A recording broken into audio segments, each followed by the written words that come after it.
Hello students, 12th biology के online class में आपका स्वागत करता हूँ। आज अपना टॉपिक है वसा का अवशोषण। तो आप डायग्राम को देख लीजिएगा, ठीक है। तो देखते हैं वसा का अवशोषण। मैंने पहले ही बता दिया था पिछली वाली वीडियो में, जो वसा का अवशोषण होता है वो क्या होता है, विश्राम विधि के द्वारा होता है। और वसा कहाँ चली जाती है? लसिका।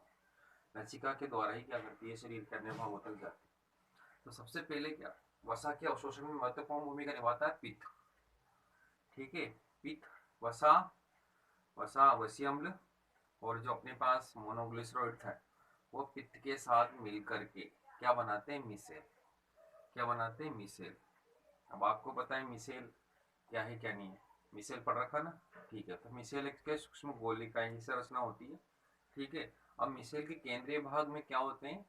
ये वसी अम्ल और ग्लिसरॉल होते हैं, जबकि जो परिधीय भाग में बाहर की ओर क्या होते हैं? पित्त लवण होते हैं, ठीक है। अब ये मिसेल क्या है, कहाँ चला जाता है? कोशिका झिल्ली के पास चला जाएगा, सूक्ष्मांकुर से होता हुआ, सूक्ष्मांकुर की सहायता से कायम, कायम में जाएगा ना, भोजन कायम होता है, वहां से कहाँ चलाएगा? सूक्ष्मांकुर। अब सूक्ष्मांकुर में कहाँ जाएगा? कोशिका झिल्ली के पास जाएगा। तो कोशिका झिल्ली क्या होती है? वसा में क्या होती है? विलय हो जाती है ना। वसा में विलय, कोशिका झिल्ली में क्या होती है? वसा विलय हो जाती है। तो विष्णु के द्वारा कहाँ चला जाती है वसा, और मोनोग्लिसराइड या वसी अम्ल होते हैं, कहाँ चले जाते हैं? कोशिका झिल्ली को पार करके कोशिका में चले जाते हैं। और जो पित्तरस होता है वापिस, पित्त लवण क्या होता है? वापिस आ जाता है, ठीक है। वापिस फिर मिसेल बनाएगा। अब क्या हो गया दूसरी स्टेप पे, ये वसा और मोनोग्लिसराइड कोशिका में प्रवेश कर गए। अब कोशिका में क्या होती है? चिकनी अंतर प्रद्रव्य जालिका होती है, ठीक है, एंडोप्लाज्मिक रेटिकुलम में होती है। तो वहां पर क्या होता है, ये क्या करती है, यहाँ पर एक संश्लेषण करती है। जो मोनोग्लिसराइड क्या करती है? ट्राइग्लिसराइड का निर्माण करती है, ठीक है। मोनोग्लिसराइड किस में बदल जाती है? ट्राइग्लिसराइड में बदल जाती है, ठीक है। अब क्या होता है, ट्राइग्लिसराइड में बनने के बाद जैसे बाहर आएगी है, ठीक है, तो ये क्या होती है? प्रोटीन से घिर जाती है, इसके ऊपर चारों ओर प्रोटीन जम जाता है, लग जाता है। इसको अपन इस संरचना को बोलते हैं काइलोमाइक्रोन। क्या बोलते हैं? काइलोमाइक्रोन। अभी बाहर आएगा, बाहर आकर क्या हो जाता है? एक्सोसाइटोसिस। मतलब क्या होता है? काइलोमाइक्रोन का वही कोशिका लयन के द्वारा बाहर आ जाता है। कोशिका से बाहर आने के बाद कहाँ चला जाएगा? ये लसिका केशिका में चला जाएगा। वो लसिका केशिका से कहाँ चला जाएगा? ये लसिका तंत्र में आ जाएगा। फिर लसिका तंत्र से शिरा रुधिर में आ जाएगा, शिरा तंत्र के द्वारा कहाँ जाएगा? रुधिर में आ जाएगा, ठीक है। और फिर रुधिर के द्वारा क्या हो जाएगा? रुधिर में क्या होता है? अपने पास लाइपेज एंजाइम होता है, इस लिपोप्रोटीन को, इसमें वसा भी और प्रोटीन भी, इस लिपोप्रोटीन को किसमें बदल देता है? वो किसमें बदल देगा? वो वापिस वसी अम्ल और मोनोग्लिसराइड में बदल देगा, ठीक है। तो इस तरह से वसा का अवशोषण होता है। डायग्राम को आप देख लीजिएगा, मैं व्हाट्सएप कर दूंगा, ठीक है। आप समझ लीजिएगा, उसके बाद फिर आगे थियोरेटिकल पोर्शन है आज, ठीक है। चलो वसा का अवशोषण देखते हैं। डायग्राम में व्हाट्सएप कर दूंगा, आपको बनाने की जरूरत नहीं है, वहां से बना लेंगे। थोड़ा थियोरेटिकल पोर्शन है, लिखने का काम ज्यादा है। देखते हैं वसा का अवशोषण।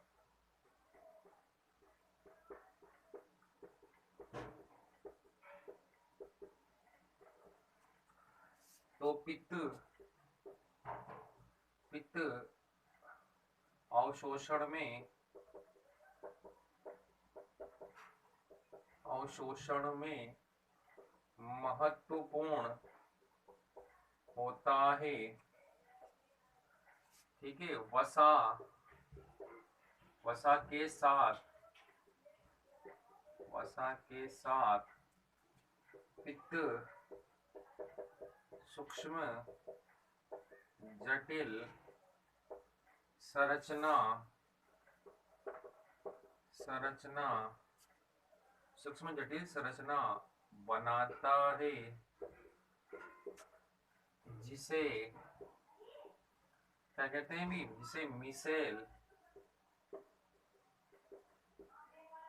जिसे मिसेल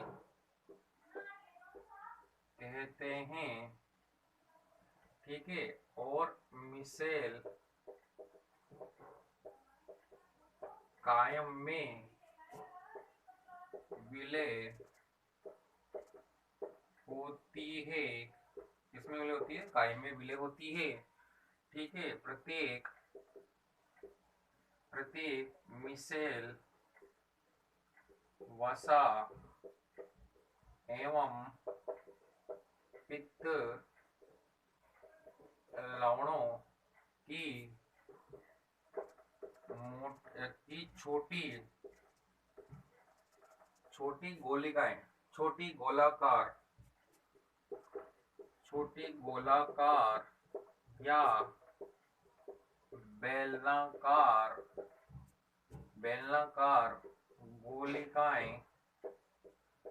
गोलिकाएं इनका व्यास लिख देता हूं मैं, चलो अलग से लिख दो। गोलिकाएं होती है, इनका व्यास होता है 3 से 6 माइक्रोमीटर होता है। इनका व्यास कितना होता है? भी 3 से 6 माइक्रोमीटर होता है। इन गोलिकाओं के पता है केंद्रक में क्या होती है? यह वसा होती है, और बाहर क्या होती है? पित्तलम। इन गोलिकाओं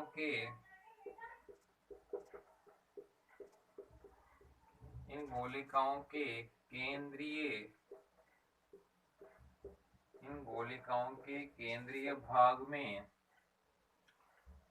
वसा अम्ल एवं मोनोग्लिसराइड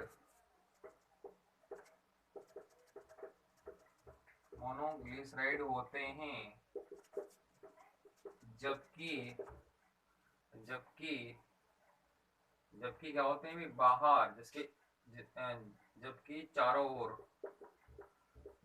चारों ओर पित्त लवण होते हैं। आपने पढ़ाई जैसे क्या होते हैं? पित्त लवण होते हैं। कोई दिक्कत है? ठीक है,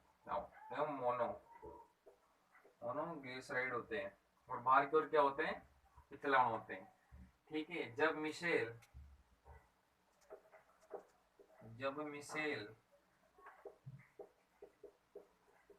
सूक्ष्मांकुर के समीप जाते हैं, जब क्या होते हैं भी ये सूक्ष्मांकुर क्या होते हैं? सूक्ष्मांकुर के पास जाते हैं, तो इसमें वसा कोशिका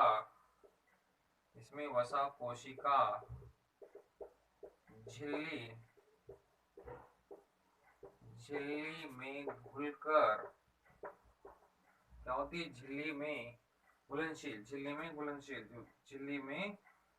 घुलनशील होती है। मैंने कहा था वसा क्या होती है? कोशिका झिल्ली में घुलनशील होने के कारण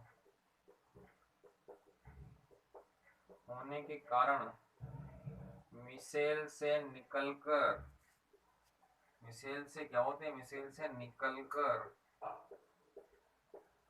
कोशिका में कहा चले जाएंगे? कोशिका किसकी? सूक्ष्मांग कोशिका में विसरित हो जाते हैं। कोई दिक्कत है? नहीं। तो मैंने कहा था जो पित्त होता है अवशोषण में महत्वपूर्ण भूमिका निभाता है। ठीक है, पित्त में महत्वपूर्ण भूमिका निभाता है। क्या करता है वो? ठीक है, वसा के साथ क्या होते हैं? सूक्ष्म जटिल संरचना, इसको बोलते हैं मिशेल। हमें मिशेल क्या होता है? छोटा गोलीय कायम में विलय होते हैं, और बीच में केंद्रीय भाग में क्या होती है? भी वसा होती है, जबकि बाहर भाग क्या होती है? लवण होते हैं। अब ये क्या होते हैं? भी सूक्ष्मांगों के समय जहाँ पे वो जो वसा होती है केंद्रीय कोशिका झिल्ली में घुलनशील होने कारण क्या होती है? मिशेल से कहाँ चले जाएंगे? कोशिका में विसरित हो जाते हैं। कोई दिक्कत है? नहीं है। अब देखो थोड़ा सा थियोरिटिकल है, इस वजह से ज्यादा टॉपिक नहीं उठेगा। हो गया इतना सा? चलो आगे बढ़ते हैं। हो गए, विसरित हो जाते हैं, तो पित्त लवण, कंटिन्यू। पित्त लवण पीछे से पित्त लवण पीछे कायम में रह जाएंगे, कायम में रह जाता है, और पुनः क्या होने लगा? वो मिशेल, और यह पुनः पुनः दूसरी वसा के साथ क्या बना लेगा भाई, मिसेल, और यह पुनः मिसेल बनाते हैं। ठीक है भाई, पुनः वापस मिसेल बना लेंगे। ठीक है, महत्वपूर्ण भूमिका निभा रहा है। अब आता है कोशिका में, कहाँ चला अंतर पदवी चले, कोशिका में वसा अम्ल एवं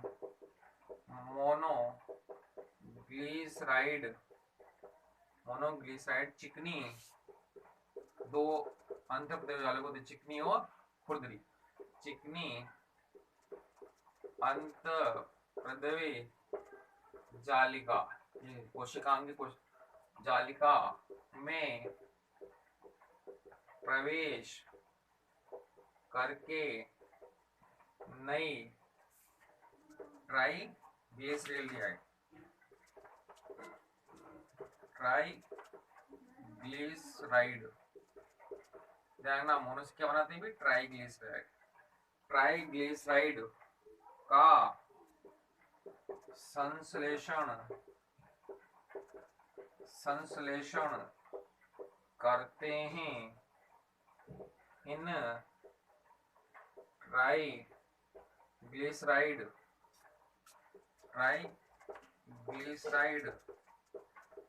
अणुओं, अब ये क्या करें, अंतर पदवी में चले जाएंगे और क्या बनाएंगे, मोनोग्लिसराइड, वो क्या करते हैं, ट्राइग्लिसराइड का निर्माण करते हैं। अब क्या था, ट्राइग्लिसराइड अणुओं को चारों ओर, मैंने कहा था कौन कौन था, प्रोटीन, ट्राइग्लिसराइड अणुओं को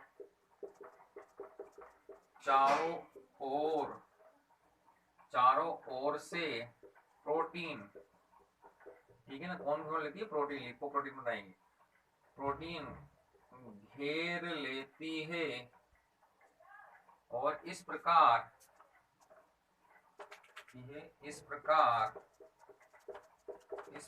क्या होता है भी, इस प्रकार प्रोटीन की बनी, इस प्रकार वसा व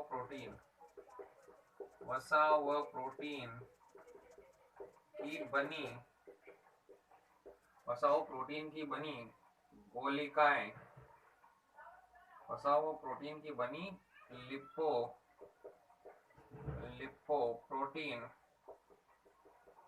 लिपोप्रोटीन को, वसा और प्रोटीन से बनी क्या, लिपोप्रोटीन को क्या कहते हैं भी, काइलोमाइक्रोन, क्या कहते हैं, ध्यान भी, काइलोमाइक्रोन, ध्यान है, और काइलोमाइक्रोन, इसका व्यास लिख लो, इसका व्यास होता है अपने पास, व्यास होता है इसका 0.1 से 3.5 माइक्रोमीटर, क्या काइलोमाइक्रोन कहते हैं, क्या कहते हैं भी, काइलोमाइक्रोन। मैंने कहा था जैसे क्या होगा, ट्राइग्लिसराइड का संश्लेषण होगा तो इसको क्या कहते हैं, चारों ओर से अणुओं को घेर लेंगे, प्रोटीन के अणु, और वसा और प्रोटीन की संरचना को लिपोप्रोटीन को क्या कहते हैं भी, ध्यान, लिपोप्रोटीन तो प्रकृति में, नेचर में वैसु का बोलते हैं, काइलोमाइक्रोन कहते हैं, क्या कहते हैं, काइलोमाइक्रोन। अब ये कहाँ चली जाएगी, एक्सोसाइटोसिस के द्वारा, ठीक है, वही कोशिका लेन के द्वारा कहाँ चली जाएगी, बाहर चली जाएगी, और कहाँ चली जाएगी, वसा केशिका में, फिर वहां से क्या जाएगी, लसिका तंत्र के द्वारा, ठीक है, काइलोमाइक्रोन कहते हैं। फिर आता है काइलोमाइक्रोन वही कोशिका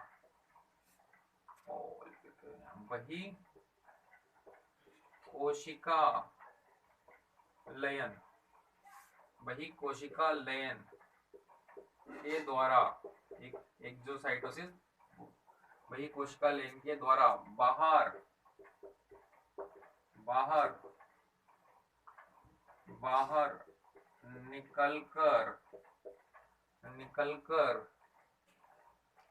निकलकर लसिका केशिका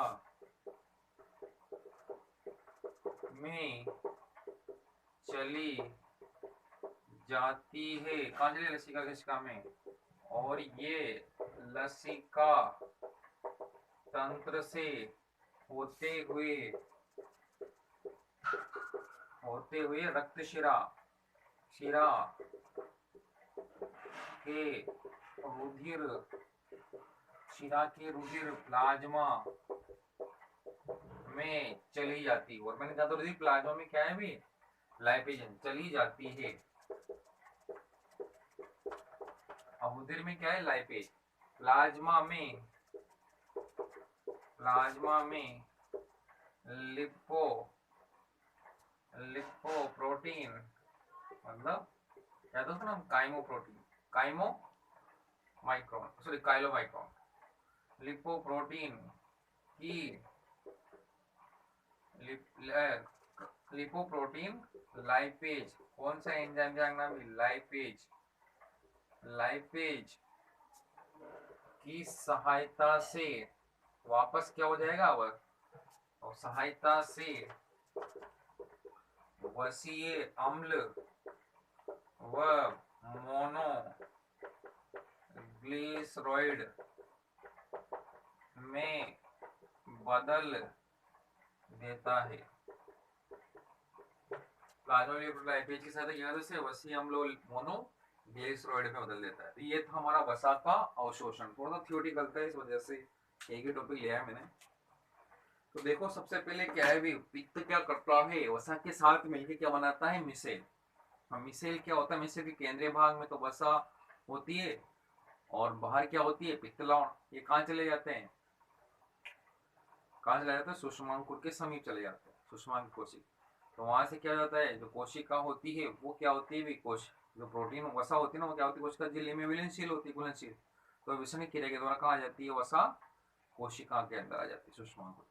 ठीक है। और वापिस क्या होता है, जो मिसे होता है ना, काइम से कहाँ चला जाएगा वापिस, काइम शेष रह गया, काइम कहाँ चला जाएगा वापिस, पित्तरस वापिस वसा के साथ मिलके क्या बनाएगा, मिसेल बनाएगा, वापिस जाना है उसको, वापिस लाने का कार्य कर रहा है। तो ठीक है। फिर अब जब अंदर आने के बाद क्या हो जाती है, अंतःपदवी जालिका में प्रवेश कर जाएगी, जहाँ क्या होती है, मोनोग्लिसराइड और वसा अम्ल मिलकर ना ट्राइग्लिसराइड।